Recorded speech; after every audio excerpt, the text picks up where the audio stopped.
What's up guys, LeopoldTheBrave here, and there have been some rumors. About what, you ask? About the next new Crash Bandicoot game.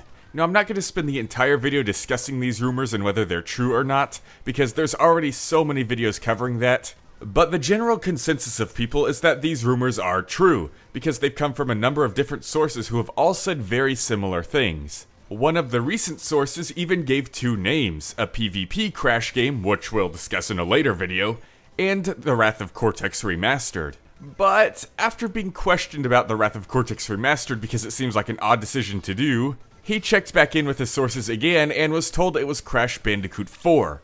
Which is what the leaker was told initially, and he just assumed it was Wrath of Cortex because that's what you usually think of when you hear Crash 4. But nope, no Wrath of Cortex was specified. In actuality, it was just a Crash Bandicoot 4. But regardless, a lot of these rumors and leaks have had bits and details that are actually very similar to the Wrath of Cortex in their own ways. So let's discuss how the gameplay and story could work. Now, as far as gameplay goes, I said it was similar to the Wrath of Cortex because it involves using multiple masks and their powers. I know it's not entirely similar because in Wrath of Cortex the extra masks are just part of the plot and don't enhance gameplay in any way, but you get my point. But anyways, this point is supported by something we saw in a PlayStation commercial where a mask with the lunar cycle was chasing Crash, Coco, and Cortex in their carts. Could this new mask be one of the special ability granting masks that the leak was referring to, or was the leak just built around this? Either way, we're getting more masks, so let's keep discussing. Now with Aku Aku as the light mask, Uka Uka as the dark one, this new lunar mask, and earth, water, fire, and air being represented by the elementals, it seems like the different masks in the Crash Bandicoot universe will be based on mythologies. For those who don't know, different cultures like the Greeks and Norwegians or Scandinavians came up with a bunch of these false deities to represent the world they saw around them. For example, Zeus, the lightning guy, or Poseidon, the sea or water guy, that kind of thing.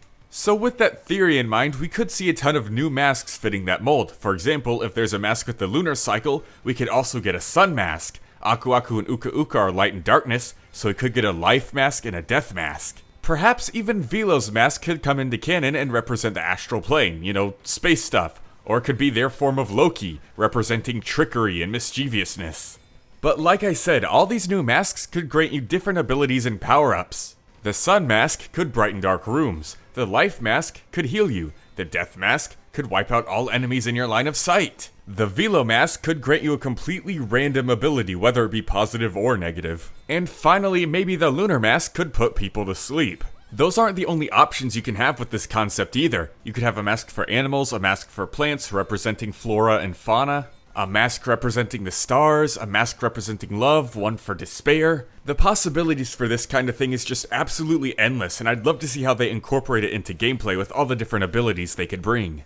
This whole mask power-up gimmick gameplay thing could also tie into the plot as well, as we've never had a proper Crash game about the masks yet. Now, I do believe the Titans and Mutants game actually gave us some tiny little tidbits and hints here and there, but nothing stated outright to our faces. The most we know about the masks are that Aku Aku and Uka Uka specifically are brothers and witch doctors who put their souls and spirits into the masks. Well, if that's how the mask making is done, then how did the elementals come to be? What's this lunar mask for? How does Velo get his own mask when he's still alive? Well, I'm about to theorize for a bit, so get ready for some crazy reaching. But back in Crash Bash of all things, Aku Aku and Uka Uka were about to fight. But Aku Aku prevented them from doing so, stating the ancients wouldn't allow it. Who are these ancients and how do they have authority over Aku Aku and Uka Uka? Well, my theory is, these ancients are all the different original masks that I mentioned earlier. Life and death, the sun and moon, yada yada yada.